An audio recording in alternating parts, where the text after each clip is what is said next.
1, 2, 3.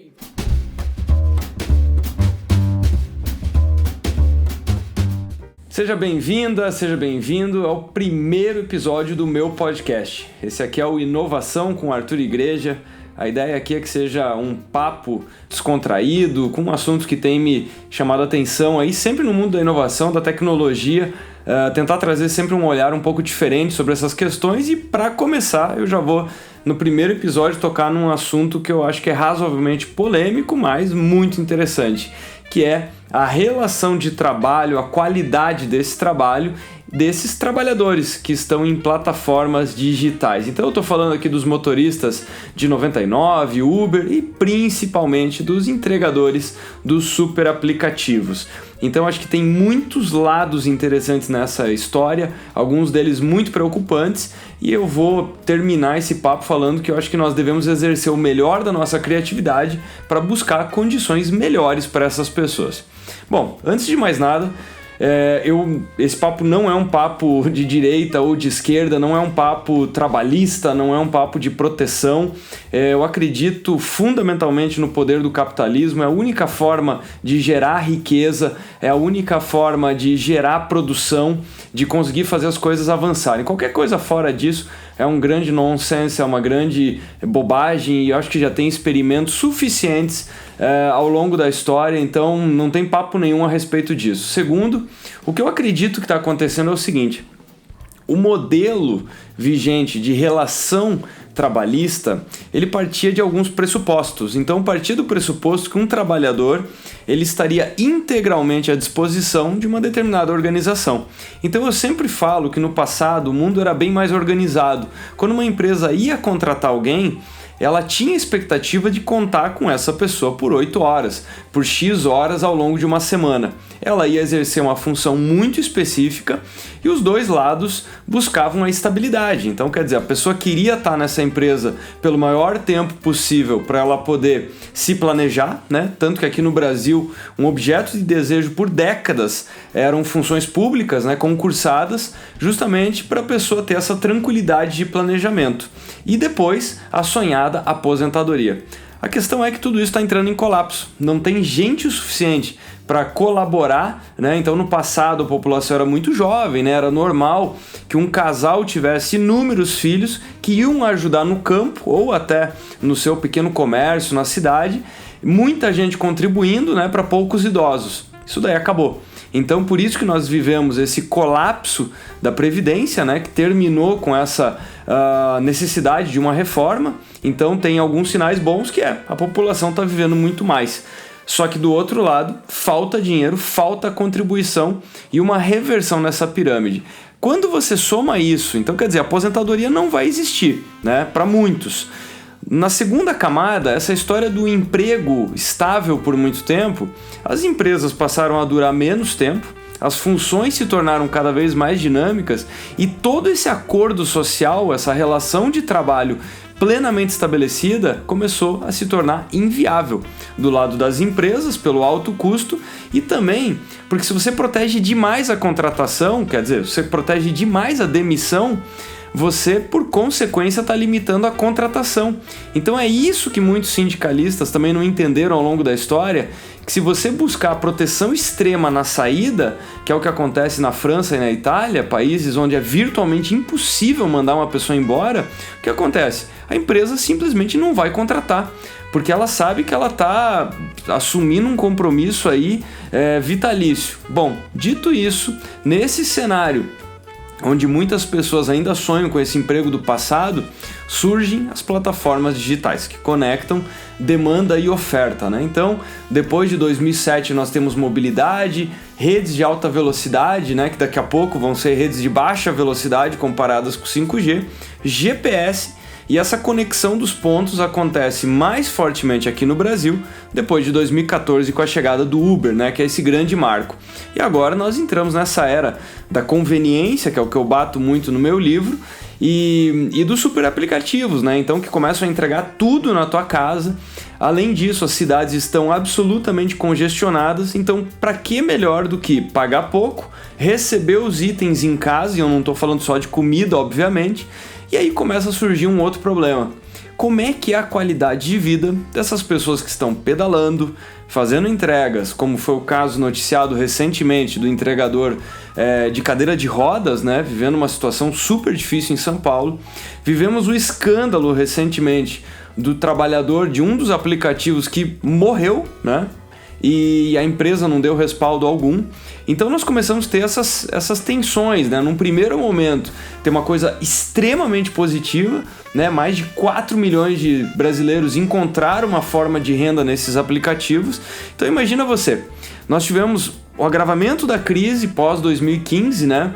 E um índice de desemprego aí que superou a casa dos 10%. Então, dos males o menor, porque essas pessoas, se não tivéssemos essa revolução digital, elas não teriam nenhuma expectativa de receita. Então essas pessoas passaram a encontrar um trabalho no Uber, né? Começaram a prover esse serviço com seus automóveis, que era um bem que estava lá imobilizado, perdendo valor, então ele ia ter que se desfazer do carro. A partir daí, o carro se tornou o seu instrumento de trabalho. Agora, tudo isso dito, eu sugiro, né, para quem está interessado no assunto, esse livro aqui é muito impactante, que é o Uberland, da Alex Rosenblatt. Inclusive ela fez palestra no South by Southwest e é um impacto muito grande. Por que eu estou falando isso? Você que está aí me escutando no Spotify, você que está assistindo esse vídeo no YouTube, provavelmente você está fazendo isso num celular bastante bacana. Você vai voltar para casa hoje, ou você está escutando esse áudio voltando para casa.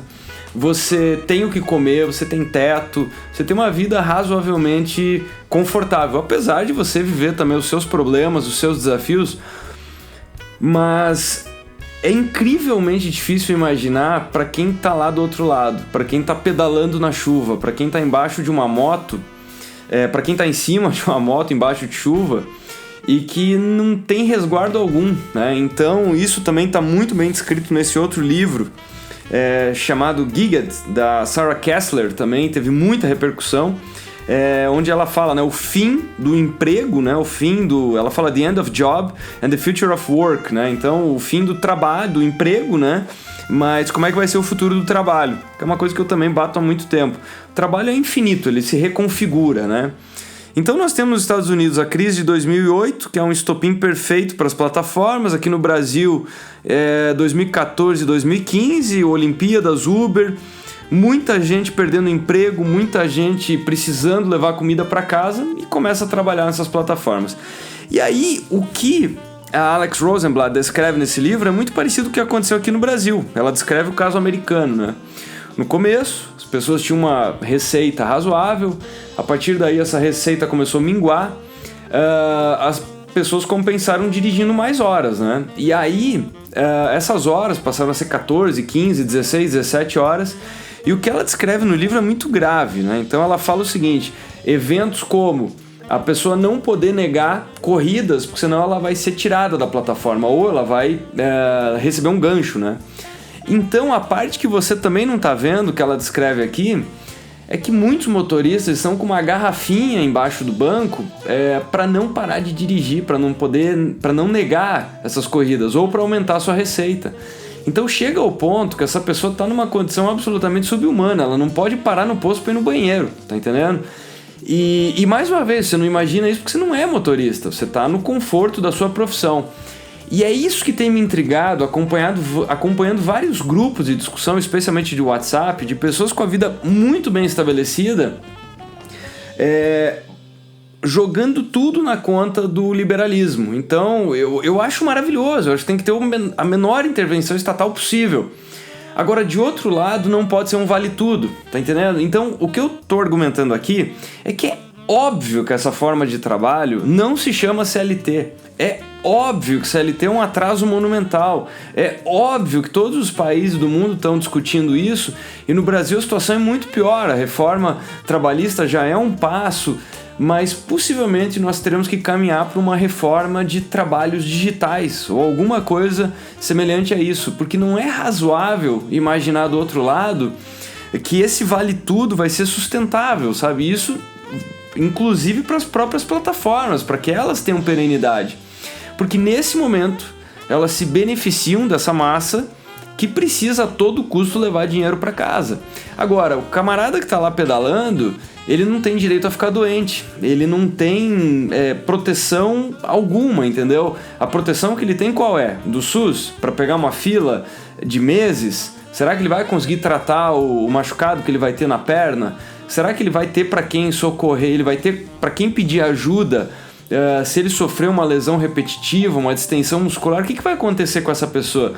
Então, é impressionante que nós estamos em 2020, no apogeu da tecnologia, né, cultuando pessoas aparentemente brilhantes, e nós passamos a entender que é absolutamente normal que as pessoas têm uma vida miserável como motores de bicicleta, né? Então, mais uma vez, eu acho que tudo isso é maravilhoso, mas tem um contraponto que, se você está achando minha visão aqui até um pouco pesada demais, eu te convido a conversar com o entregador, especialmente num dia de chuva, sabe? Então, de repente você está lá no conforto do seu prédio e nós vamos criando camadas de separação que nos trazem um conforto bastante grande, sabe? Então você pede no aplicativo, de repente tocam a campainha, né, do seu apartamento, ou de repente a pessoa coloca o pedido no elevador ou até dentro de um locker no seu condomínio, e você não teve que lidar com aquele entregador. Você nunca conversou com ele, ele não é um familiar, ele não é um amigo. Então, esse distanciamento, ele também é confortável. E aí, pensando aqui em mecanismos, né, para aliviar essa história toda, tem o mecanismo da gorjeta. E aí ele tem um problema também. Então, quer dizer, eu fui atrás de dados. Nos Estados Unidos, que é um ponto completamente fora da curva, porque a gorjeta ela está dentro, né, desse trato social, ou seja, dessa tratativa, né? Então muita gente trabalha sem salário, com salário mínimo, né?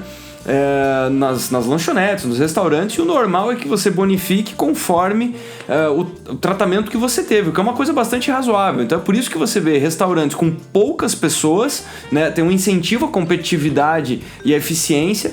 Se você chegar para um daqueles garçons e pedir, olha, você quer que coloque mais 10 pessoas aqui? Ele vai falar não, porque aí o território vai ser mais dividido.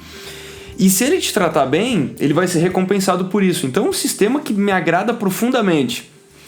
Agora, quando a gorjeta é inserida nos aplicativos, eu fui buscar que proporção de americanos, então nos restaurantes a proporção é basicamente 100%.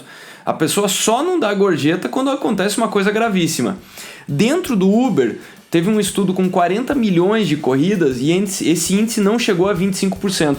Então as pessoas dão muito mais gorjeta no táxi do que no aplicativo. Mais uma vez, esse afastamento digital permite que as pessoas se sintam confortáveis com a seguinte posição: isso aí o Uber deveria resolver.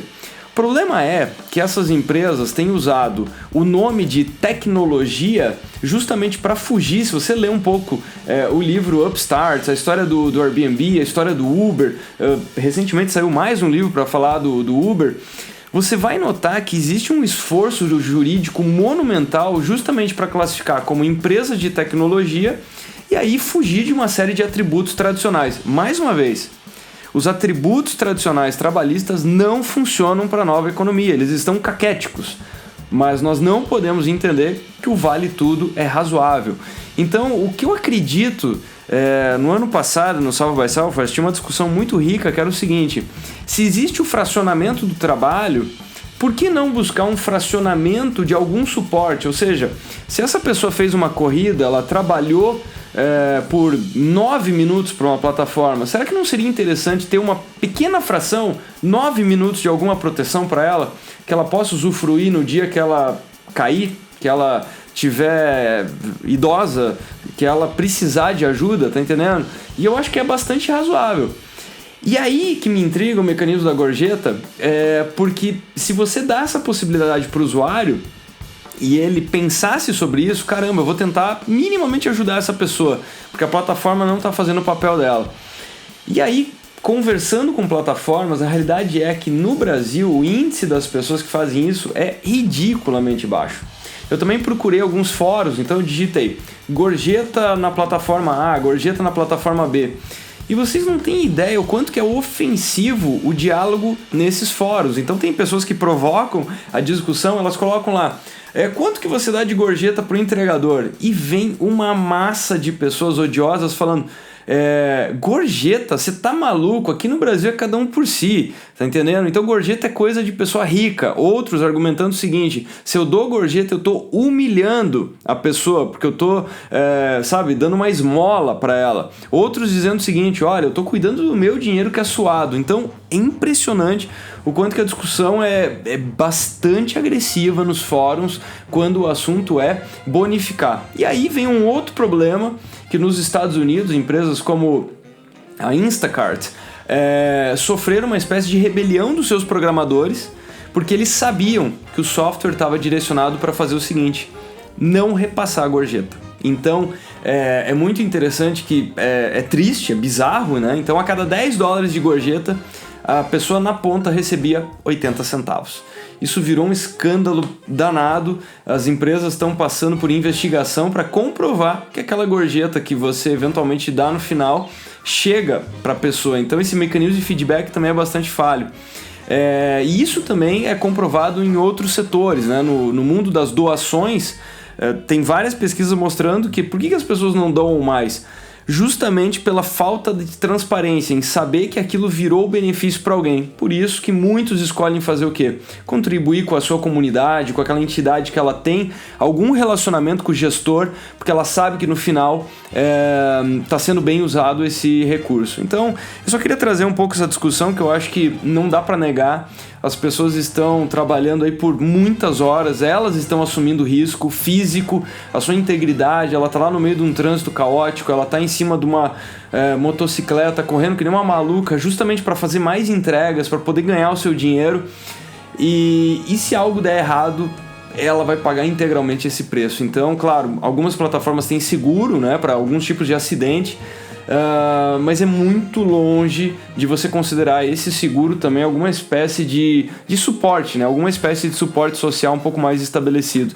Então acredito muito, essa daqui é a minha opinião pessoal, que nós caminharemos para um fracionamento de benefícios. De um lado, nós temos esse extremo de uma legislação que pressupõe que o mundo ainda é regido por relações de trabalho muito estáveis, um contrato estabelecido lá por X horas por semana. É óbvio que isso não serve, mas me preocupa muito saber que também nós não podemos caminhar para essa barbárie digital. Então eu estou muito curioso para saber o que você achou desse primeiro podcast, desse primeiro conteúdo. Eu vou trazer aqui uma série de discussões, sempre com um olhar que transcenda um pouco o óbvio. E mais uma vez, eu sou super fã, super apoiador do capitalismo, mas terminando o vídeo, naquele spoiler que eu já dei, terminando o áudio aqui, no spoiler que eu já dei lá no começo, que é o seguinte: se nós fomos tão geniais para criar essas plataformas que trazem tamanha conveniência, tamanha comodidade, em vez de ficar nessa